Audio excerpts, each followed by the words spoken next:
रात का समय था। कुंदन कहीं से शराब पीकर नशे में धुत चला रहा था। तभी किसी ने उसे पुकारा। कौन है? जवाब में उसके सामने एक भयानक चुड़ैल आकर खड़ी हो जाती है। उसका सिर 2 टुकड़ों में बटा हुआ था। कुंदन को समझते देर न लगी। नहीं, ये नहीं हो सकता। तो मैंने अपने हाथों से खाई में फेंक दिया था। हाँ, फेंका था, मगर सिर्फ मेरे शरीर को। मेरी आत्मा अभी भी तुझसे बदला लेने के लिए तड़प रही है। याद कर अपने पापों को कुंदन। नहीं, मुझे माफ कर दो, मुझे माफ कर दो, मुझे मत मारो, मुझे छोड़ दो। क्या तूने मुझे कभी छोड़ा था? कभी रहम किया था मुझ पर? तुझे मरना होगा कुंदन। तेरे जैसे पापी की यही सजा है। इसके बाद चुड़ैल अपना फरसा उठाती है और कुंदन के सिर के टुकड़े टुकड़े कर देती है और उसके मांस और खून से अपनी भूख मिटाकर वहाँ से चली जाती है। असल में ये आदमखोर चुड़ैल असम के दीमापुर नामक गांव की आनंदी थी, जो अब चुड़ैल बन चुकी है। उसका बस नाम ही आनंदी था। उस बेचारी ने जीवन भर सिर्फ दुख ही दुख देखे थे। जन्म के कुछ समय बाद ही उसकी माँ मर गई थी। इस पर उसका बाप एक नंबर का शराबी और जुआरी था। बड़ी होने पर उसके शराबी बाप ने उसका विवाह अपने ही जैसे एक जुआरी और शराबी व्यक्ति कुंदन से करवा दिया था। कुंदन उसके बाप से भी बड़ा शराबी था। एक दिन, हर वक्त शराब में डूबे रहते हो, कुछ घर की भी सुधि ले लिया करो।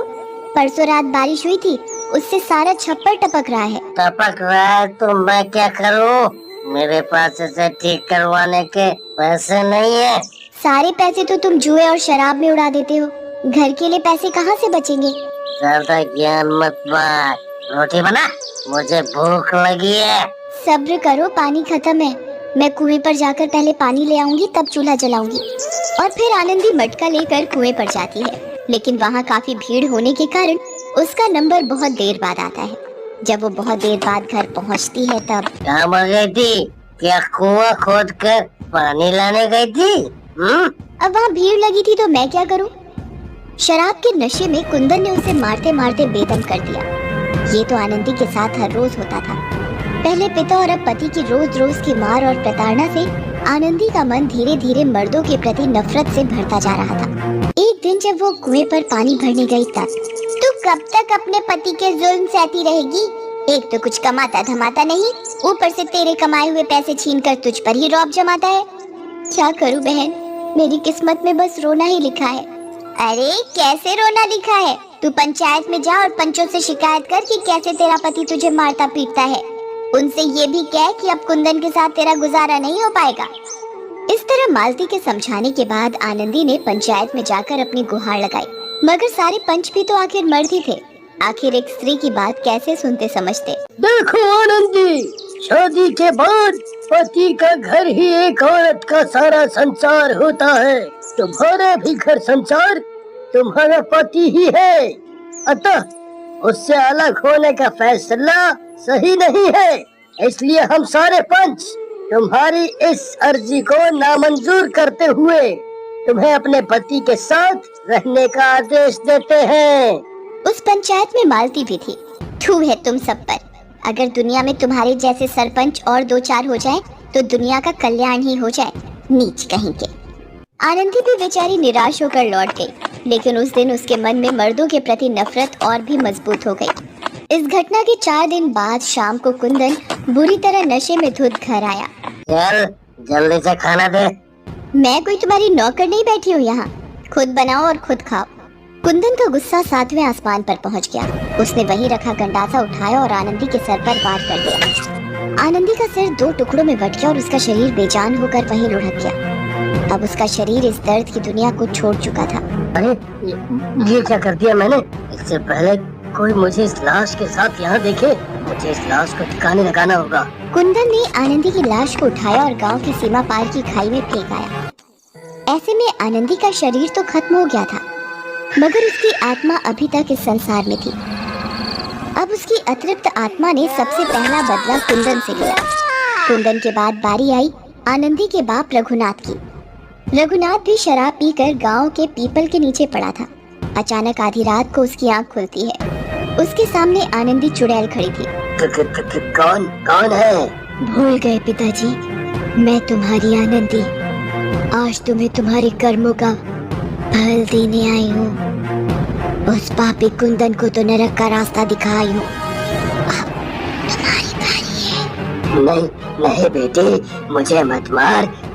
मैं तेरा पिता हूँ रे, तुझे पाल पोस के बड़ा किया हूँ रे। काहे का पिता?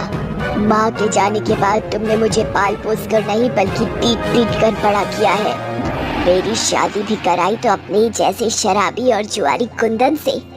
तुम्हारे जैसे लोगों को इस दुनिया में जीने का कोई हक नहीं है। फिर अपने ही पिता को मारने के बाद वो चुड़ैल उसके मांस का भक्षण करती है। उसके बाद धीरे धीरे आनंदी उस गांव के सारे मर्दों को अपना शिकार बना लेती है। उस गांव को मर्दों से खाली करने के बाद आनंदी चुड़ैल दूसरे गांव के मर्दों को अपना शिकार बनाने लगी है। जल्द ही आसपास के गांव में उस आदमखोर चुड़ैल की सनसनी फैल गई। अगर उस चुड़ैल को नहीं रोका गया तो वो सारे गांव के मर्दों को अपना निशाना बना लेगी। इस आदमखोर से निपटे कैसे हम लोग? मैं एक सिद्ध तांत्रिक को जानता हूँ, वो हमें इस चुड़ैल से छुटकारा दिला सकते हैं। तांत्रिक को बुलाया गया। उसके द्वारा कुछ देर तक अनुष्ठान करने के बाद जय भवानी। यह किसी अतृप्त नारी की आत्मा है, मैं इसे काबू नहीं कर सकता। इसे कोई योगिनी ही काबू में कर सकती है। मगर यह योगिनी हमें कहाँ मिलेगी? असम के प्रसिद्ध कामाख्या देवी मंदिर के पास कई अघोरी योगिनियाँ रहती हैं। जाओ उनमें से किसी एक को बुला लाओ। कामाख्या देवी मंदिर से योगिनी को प्रार्थना कर बुलाया जाता है। वो अपना अनुष्ठान शुरू करती है। ओम ह्रीम क्लीम चामुंडाय विच्चे। ए आदमखोर चुड़ैल प्रकट हो, प्रकट हो। आनंदी की आत्मा वहाँ प्रकट होती है। तू मुझे क्यों रोक रही है? तू नहीं जानती कि मेरे साथ क्या अन्याय हुआ है। जाने दे मुझे, अभी तक मेरा गुस्सा शांत नहीं हुआ है। मैंने अपनी शक्ति से सब जान लिया है। निश्चित रूप से तेरे साथ बड़ा अन्याय हुआ था, मगर तूने उनके साथ निर्दोष लोगों को भी मौत के घाट उतार दिया है। संसार के सभी मर्द तेरे दोषी नहीं हैं। अब बंद कर अपना ये खूनी खेल, नहीं तो मैं तुझे हमेशा के लिए कैद करके अपना गुलाम बना लूंगी और फिर कभी तुझे इस संसार से मुक्ति नहीं मिलेगी। ठीक है, मैं अपना ये खूनी खेल बंद करती हूँ, मगर मुझे मुक्ति कैसे मिलेगी? मैंने सब देख लिया है। मैं खाई में गिरे तेरे शरीर का अंतिम संस्कार करवाऊंगी, उससे तेरी आत्मा इस संसार से मुक्त हो जाएगी। इशरतपुर नाम का एक गांव था। उस गांव में सब कुछ ठीक ठाक चल रहा था। चारों तरफ खुशियां खुशियां थी। सब गांव वाले मिलजुल कर रहते थे। लेकिन शायद ये ज्यादा दिन चलने वाला नहीं था, क्योंकि गांव को चुड़ैल की नजर लग गई थी। उस गांव में एक चुड़ैल आ गई थी। कितना सुंदर गांव है। अब मैं इसी गांव में रहूंगी और लोगों को मजा चखाऊंगी। एक रात गांव में बच्चा रो रहा होता है। बच्चे की माँ बच्चे को चुप करा रही होती है। अरे मेरे राजा बेटा, चुप हो जा। क्या हुआ? ऐसे क्यों रो रहा है? चुप हो जा मेरे चांद। तभी वहाँ से चुड़ैल गुजर रही होती है। बच्चे को रोना सुनकर चुड़ैल बोलती है, कितना शोर मचा रहा है ये बच्चा, कितने जोर जोर से रो रहा है। लगता है इसे चुप कराना ही होगा। ऐसा कहकर चुड़ैल उस घर में घुस जाती है और गुस्से में बोलती है, ए औरत, चुप करवा इस बच्चे को, कितना शोर कर रहा है, नहीं तो मैं इसकी जान ले लूंगी। मुझे नहीं पसंद इतना शोर। चुड़ैल को देखकर वो औरत घबरा जाती है। मैं चुप कराती हूँ चुड़ैल जी, मेरा बेटा है ये, मुझे नहीं पता था आपके बारे में। ऐसा कहकर औरत अपने बच्चे को चुप कराने लगती है, लेकिन बच्चा चुप होने की बजाय और रोने लगता है। ये देख चुड़ैल हंसने लगती है और बोलती है, लगता है कि तेरे से चुप नहीं होगा, इसे मैं ही चुप करवा सकती हूँ। ऐसा कहकर चुड़ैल बच्चे को औरत से छीनकर उठा लेती है और उसे मार देती है और हंसते हुए बोलती है, बच्चे ऐसे चुप होते हैं, समझी क्या? और सुन, रोना मना है, नहीं तो मैं फिर आऊंगी। अगली सुबह गांव वाले औरत के घर पर इकट्ठा हो जाते हैं और रोते हुए दिनेश सरपंच को रात में हुई घटना के बारे में सारी बात बताते हैं, जिसे सुनकर दिनेश सरपंच बोलता है, ये तो बहुत ही दर्दनाक घटना है परेशानी की इस घड़ी में हम सब गांव वालों को एक साथ रहना है और सभी गांव वालों से मेरा अनुरोध है कि वो अपने घरों के दरवाजे और खिड़कियां बंद करके रखें। सरपंच की बात सुनकर चुन्नू ठेकेदार गुस्से में सरपंच से बोलता है, अरे सरपंच, लेकिन ऐसा कब तक चलेगा? हम उस चुड़ैल से ऐसे डर कर तो नहीं बैठ सकते। चुन्नू की बात सुनकर वहीं खड़ा राजू बोलता है, अरे ठेकेदार, तो सरपंच कौन सा कह रहे हैं डरो? जिसको डर नहीं लगता वो अपने घरों के दरवाजे और खिड़कियां खोल कर रखे, और क्या। राजू की बात सुनकर गांव वाले हंसने लगते हैं। रात में गांव में चारों तरफ सन्नाटा फैल जाता है। सब घरों के दरवाजे बंद होते हैं। ये देख चुड़ैल बोलती है, एक ही दिन में गांव वाले डर गए। बहुत ही डरपोक है इस गांव के निवासी। कुछ दिनों तक कुछ भी नहीं होता। एक रात बिल्लू शराबी और उसका दोस्त टिल्लू दोनों रात में शराब पीकर आ रहे होते हैं। अरे बिल्लू पाजी, तुसी क्या कर रहे हो? पता है गांव में चुड़ैल आई है, वो शोर मचाने वाले को मार डालती है। टिल्लू की बात सुनकर बिल्लू हंसता है और बोलता है, ओए टिल्लू पुत्र, तेनू दसना मैं दारू पीने के बाद मैं यमराज से भी नहीं डरता, समझा? आ लैण दे चुड़ैल नू, मैं देख लूंगा उसनू। अब पुर्रा। बिल्लू भैया, तुसी दिलेर हो, मैं नहीं, मैं तो चला। टिल्लू को ऐसे भागता देख बिल्लू बोलता है, एक से एक फट्टू देखे, लेकिन तुहाडे जैसा नहीं देखा टिल्लू, जाओ। लेकिन बिल्लू के शोर शराबे से चुड़ैल वहाँ आ जाती है और बिल्लू को बोलती है, ऐ शराबी, इतना शोर क्यों मचा रखा है तूने? अब भी मार कर खा जाऊंगी तुझे। चुड़ैल की बात सुनकर बिल्लू बोलता है, हलवा है क्या मार कर खा जाएगी चुड़ैल? और शराबी क्यों कह रही है? असी पंजाबी हाँ, इन्नी तो हमें गला गीला करने में लगती है, समझी? बिल्लू की इस बात पर चुड़ैल को और गुस्सा आ जाता है और वो बिल्लू को पकड़ लेती है। जैसे ही चुड़ैल बिल्लू को पकड़ती है, बिल्लू रोने लगता है और बोलता है, मैनू माफ कर दो चुड़ैल जी, और मैनू नहीं पता सी आपके बारे में। बहुत ढीठ है तू शराबी, तुझे तो सबक सिखाना ही पड़ेगा। ऐसा कहकर चुड़ैल बिल्लू को मार डालती है और उसकी लाश गांव के एक पेड़ पर टांग देती है और उसके गले में एक तख्ती टांग कर उसमें लिख देती है, रोना मना है। अगली सुबह गांव वालों को बिल्लू की लाश मिलती है। सरपंच बोलता है, मैंने बोला था कि रात में घर में रहो और शोर मत मचाओ, लेकिन मेरी बात मानता कौन है? तब तक राजू वहाँ आ जाता है और सरपंच को देखकर बोलता है, कब तक ऐसे रहेंगे सरपंच जी? चुप रहने और दरवाजे बंद करने से कुछ नहीं होगा, हमें मिलकर कुछ करना होगा, नहीं तो ये चुड़ैल एक एक करके सबको मार डालेगी। लेकिन राजू, हम क्या कर सकते हैं? वो चुड़ैल है और हम इंसान हैं, हम उनसे कभी नहीं लड़ सकते। तभी वहाँ खड़ा चुन्नू बोलता है, हम लड़ेंगे और जीतेंगे भी। राजू भाई की बात सही है, हम इस तरह से अपनी मौत को आने का इंतजार नहीं कर सकते। ठीक है, जैसा तुम गांव वालों को ठीक लगे, मैं हर तरह से तुम्हारे साथ हूँ। ऐसा कहकर सरपंच वहाँ से चला जाता है और गांव वाले मिलकर चुड़ैल से लड़ने की योजना बनाने लगते हैं। एक रात योजना के अनुसार चुन्नू, राजू और बाकी के गांव वाले गांव के बीच में बैठ जाते हैं और चुड़ैल के आने का इंतजार करने लगते हैं। राजू भैया, सब कुछ ठीक तो हो जाएगा ना? अगर आपकी स्कीम फेल हो गई तो मैं तो समझो मर ही गया। अरे चुन्नू भाई, डरते काहे हो? मैं हूँ ना, मेरे रहते वो चुड़ैल तुम्हें छू भी नहीं सकती है, समझे?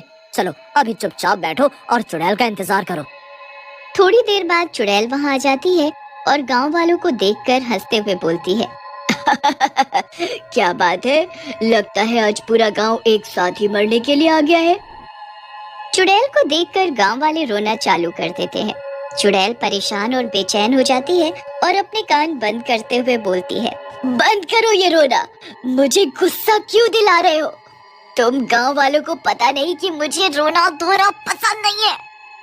लेकिन गांव वाले रोना बंद नहीं करते।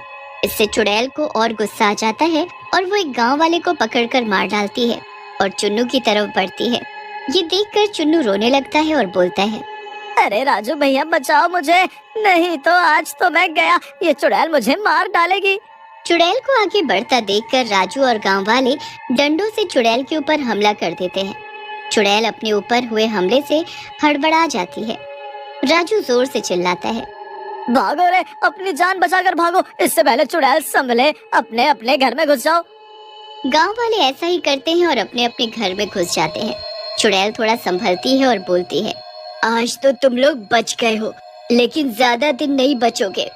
तुम गांव वालों ने मुझ पर हमला करके मुझे सीधी चुनौती दी है, मैं किसी को नहीं छोड़ूंगी। ऐसा कहकर चुड़ैल वहाँ से चली जाती है। अगली सुबह गांव वाले गांव में इकट्ठा होते हैं। वहाँ चुन्नू बोलता है, अब हमें इस गांव में नहीं रहना चाहिए, ये चुड़ैल हमें जिंदा नहीं छोड़ेगी, वो धमकी देकर गई है। अरे यार चुन्नू, कितना डरते हो? तुमने एक बात नोटिस नहीं की, वो चुड़ैल रोने के शोर से कितनी बेचैन हो गई थी। इसी बात पर मुझे एक योजना और याद आई है। राजू की बात सुनकर चुन्नू बोलता है, तुम रहने दो भाई, तुम्हारी योजना मरवा कर रहेगी। मैं तो चला, तुम्हारी योजना में मुझे मत रखो। चुन्नू के जाते ही गांव वाले भी वहाँ से चले जाते हैं। तुम उदास मत हो राजू, मुझे बताओ तुम्हारी योजना क्या है? हमें इस गांव को चुड़ैल से बचाना है। राजू की योजना सुनकर सरपंच जी खुश हो जाते हैं और उसका साथ देने के लिए राजी हो जाते हैं। रात में राजू अकेला ही गांव की चौपाल में आ जाता है और चुड़ैल भी वहाँ आ जाती है।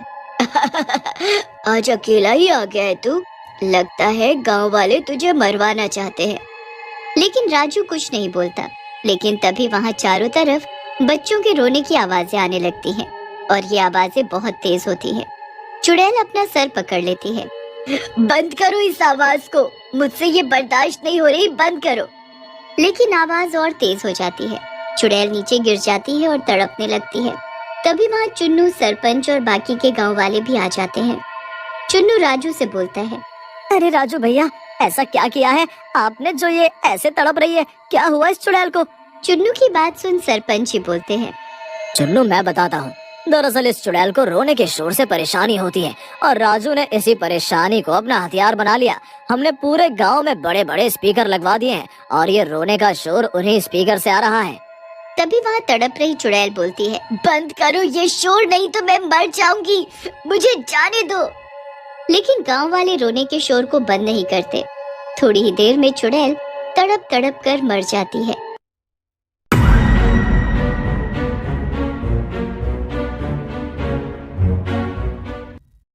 रिमशा के सारे फ्रेंड्स के पास बॉयफ्रेंड है लेकिन रिमशा के पास नहीं है, इसलिए रिमशा परेशान हो जाती है। एक दिन रिमशा के दिमाग में एक आइडिया आता है और वो डेटिंग ऐप डाउनलोड करती है। डेटिंग ऐप पे रिमशा को 3 हैंडसम लड़कों की प्रोफाइल नजर आती है। तीनों को अच्छी तरह देखने के बाद रिमशा समझ जाती है इन तीनों में से एक प्रोफाइल आईडी फेक है। दोस्तों, क्या आप तीनों प्रोफाइल को अच्छी तरह देखने के बाद बता सकते हो इन तीनों में से कौन सी प्रोफाइल फेक है? इन तीनों में से ऑप्शन ए प्रोफाइल फेक है। ऑप्शन ए वाले प्रोफाइल में 29 फेब बर्थ ऑफ लिखा हुआ है, जबकि फेब का महीना 28 का होता है, इसलिए रिमशा समझ जाती है। दोस्तों, क्या आपने भी फेक आईडी पहचान लिया था? जब आप कमेंट में बताइएगा।